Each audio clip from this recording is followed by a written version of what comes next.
For 10 pages of a manuscript as of this recording. I Mm-hmm. know that submission guidelines change, but as of today, April 18th, 2019, you are requesting 10 pages of a manuscript, and I'm always curious, because my response to that is always, well, if I could have told this story in 10 pages, I wouldn't have written an entire manuscript. So what can you tell about a manuscript in 10 pages that might give you enough information to accept or reject? So in 10 pages, I can tell if how confident the storytelling is, how strong the voice is, whether it sits too close to something I already have, and whether combined with the concept, I want to read more of it. It's the same process as when you go to a bookstore, like you don't read the whole book in the bookstore before you decide if you want to buy it, right? Like you pick it up, you look at the back cover, you read what it's about, you crack it open, you read a couple pages and you're like, yeah, okay, I would read that. And it's the exact same process, just at an earlier stage of the game. And, the other thing for people to remember is that like we are used to seeing manuscripts that have not yet been sold, not yet been edited. So I think sometimes people get like freaked out or paranoid that like no one will be able to see what it could be, but like there's a magic there that we know how to spot even when it's not finished yet. Like don't send me stuff that's not finished. I don't want to say that, but like even when it's not yet in the form that it will be when it is published. Books change, edits happen, all of that is normal, but we're used to it. So when you see, I wish that I could like download the experience of reading 100 queries in a row to like every writer in the world, because I'd sign up tomorrow. I'd love it. When you do it, it's astonishing how clear you get on like whether you want to read something or not. And the hardest part for sure is the maybes, like we call them the dreaded maybes, where you're like, this person is good and I don't want to read it. And that's about us, not about the writer, but like that's the worst. Those are the hardest ones to sort of respond to or deal with, because you can tell there's something there, but like we're all none of us, like, you don't want to like pass on things that are going to be astonishing. You're like, we really are like rooting for the authors. We want the book to work. We want the book to be something we want to pursue. We want to have stuff to sell. We want to, like I said, my novelty seeking nature, like I want to like find new things and get excited about new projects. So the hardest ones are the ones where you can tell that the person is good, but you just aren't like jumping up to be like, give me that entire manuscript. Those are the ones that are really, really hard. And the thing we keep coming back to when we talk about this internally, is like, that's an okay reason to pass.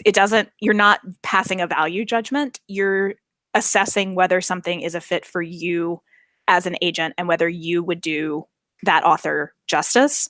And if you're feeling hesitancy, then the answer to that is no, like you aren't that person's best advocate. Sometimes too, it's a timing thing. So we end up setting them aside. Like if you're just really busy and you like can't engage with anything, or your brain is feeling a little addled because you've like you've been multitasking too hard that day. So sometimes we'll set them aside, and with a fresher head, you're like, oh yeah, no, now I'm in. I see what this person's doing. It was just a little, it required more concentration and focus than I had at that moment.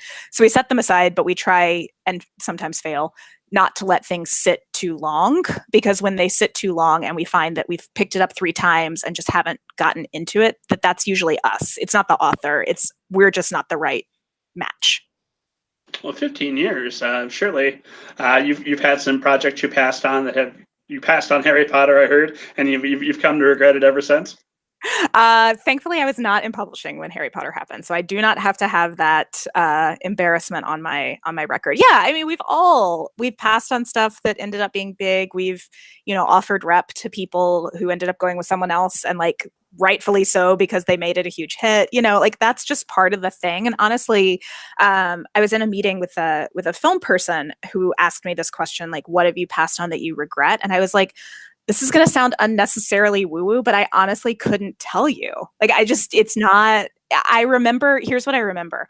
I don't remember the ones I pass on that then go on to be successful, because to me, those are successes. Like, that's a win. The author got what they needed. Like, there is no downside there. I don't feel any personal angst about that. Like I don't view it as a finite resource. Like amazing books are renewable. So that doesn't bother me in the least. What I remember are the ones where like I saw it, but we got it too late. Like where I saw a query and was like, oh, I want that. And then further up in the inbox was like, I've accepted an offer of representation. And we were like, no, where like we got behind our own, turnaround time on queries. And like the author was totally in the right to like consider us a no because we hadn't gotten back. And like, those are the ones that I remember because you're like, oh man, if I just had 17 more hours in the day.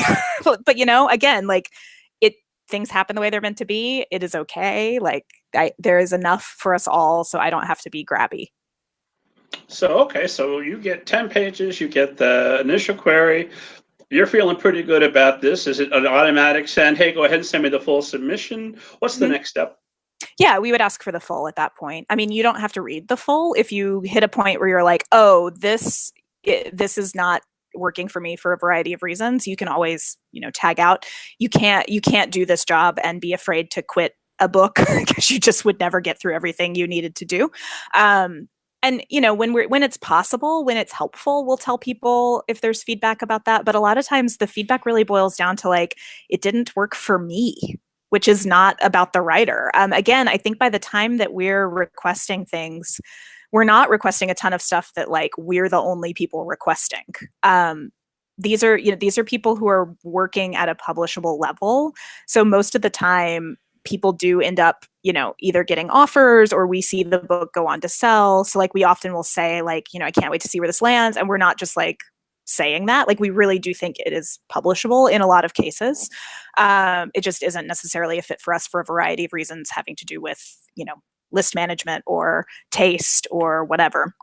And sometimes we see stuff, the hardest ones are the ones where we see stuff where I'm like, this person's next book is going to be the one that sells, but somebody's going to sign this one. Those bug me because I know, but I'm not at a place where I can really, early in my career, I could kind of take a runner on that and say like, yeah, that's what's going to happen, but like come on board anyway and let's give it a go. And now I can't really it's not responsible of me to do that. So I have to really feel like something's going to go. So it needs to be a surprise to me that we didn't sell the first thing and we sold the second thing instead of me knowing going in that like, that's how it's going to go.